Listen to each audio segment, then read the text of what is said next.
Bismillahirrahmanirrahim. Assalamu alaikum students. Hopefully you all are fine in a good health.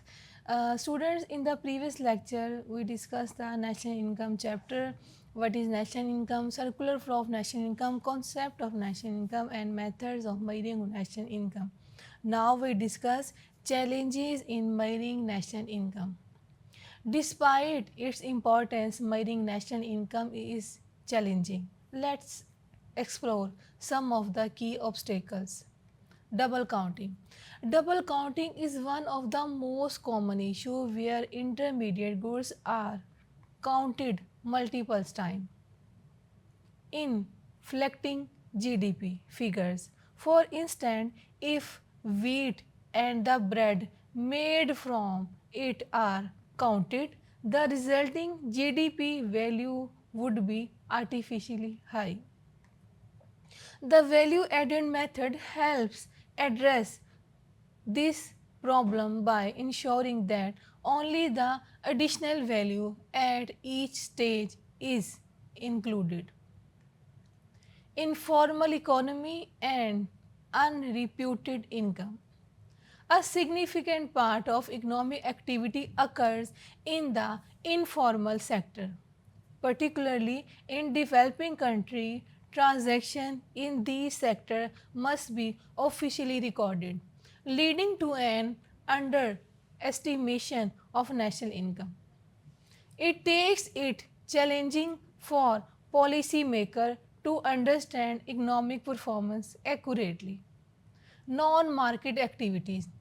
National income calculation are exclude non-market activities like household or work. Value these activities contribute significantly to well-being.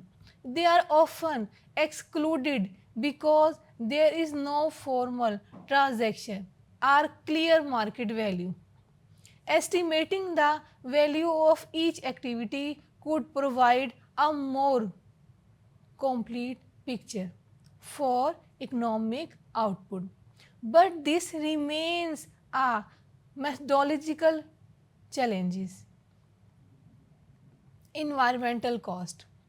Traditional measures of national income do not count for environmental costs such as resource depletion or pollution. As the world becomes more aware of sustainability, there is a growth need for metrics like green GDP, which adjust for the environmental degradation to give a more holistic picture of economic health. Conclusion. Measuring national income is a complex yet essential task that provides a snapshot of an economic's wealth. The product, income, and expenditure methods bring valuable perspectives, helping us understand how wealth is produced and distributed. We can give insight to economic growth, development, and global standing by comparing national income over time or across countries, which can method.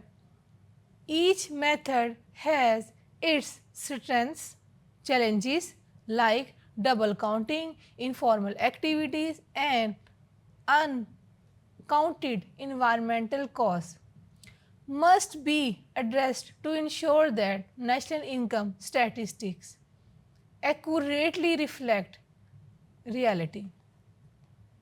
So, here we stand the question format. What is national income and why is it important? National income is the total value of all final goods and services produced within a country during a specific period, often 1 year. It reflects the income generated by residents from productive activities, including wage, rents, interest, and profit. National income helps assess economic health track growth, guide policymaker, and compare economic performance. Over time and across countries, what are the main methods of measuring national income? National income is typically measured using the three methods. Number one is product or value added method. Focus on the value added at each stage of production across all sectors. The method ensures intermediate goods are not counted multiple times. The second method is income method. Income method adds up the income earned by factor of production such as wages, rent, interest and profit. Number third is expenditure method. Expenditure method measures the total spending on final goods and services including consumption, investment, government spending and net export. How does the product or value added method prevent double counting?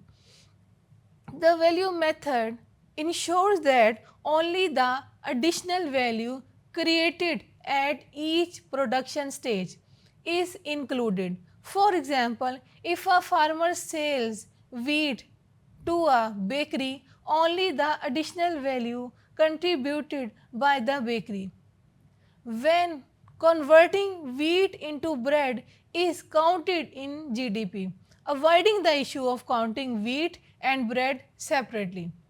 Now the question is, what are the challenges of using of national income method?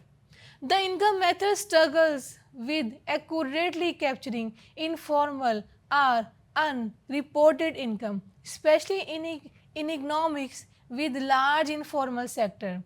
It can also be challenging to categorize different types of income, particularly when individuals earn from multiple sources such as salaries, dividends and rental income. How does the expenditure method capture national income? The question arises, how does the expenditure method capture national income? The answer is, the national income method measures by the calculating total spending on final goods and services. It aggregates household consumption, business investment, government spending and net export.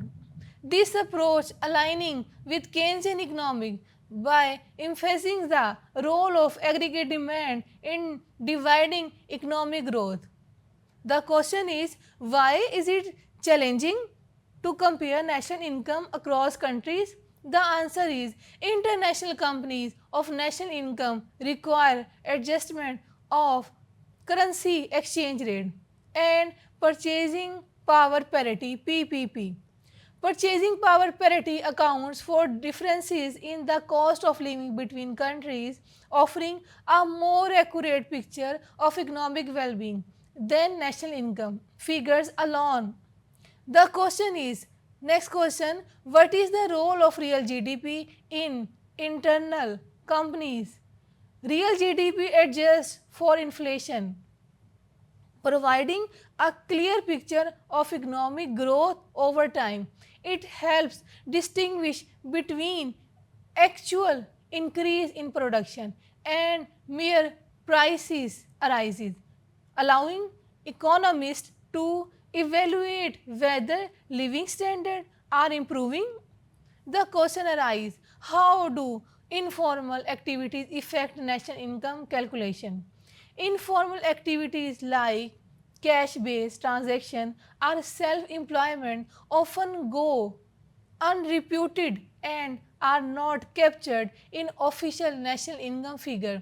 This can lead to understanding or underestimations, particularly in developing economies. In developing economies where informal sectors plays a significant role.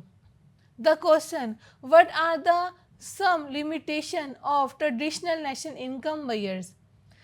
Traditional measures do not account for non-market activity such as household works, which contribute to well-being but lack formal transaction.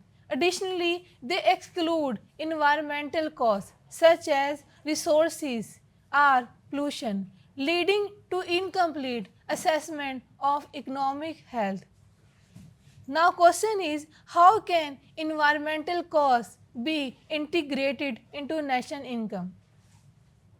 Green GDP adjusts traditional GDP figures to account for environmental deregulation and resources. So, green GDP offers a more comprehensive view of sustainable economic performance, considering both economic output and environmental impact. So, this is from all my side. Students, hopefully you understand all the concept of national income, which is the definition, concept of national income and methods of measuring national income. Thank you so much.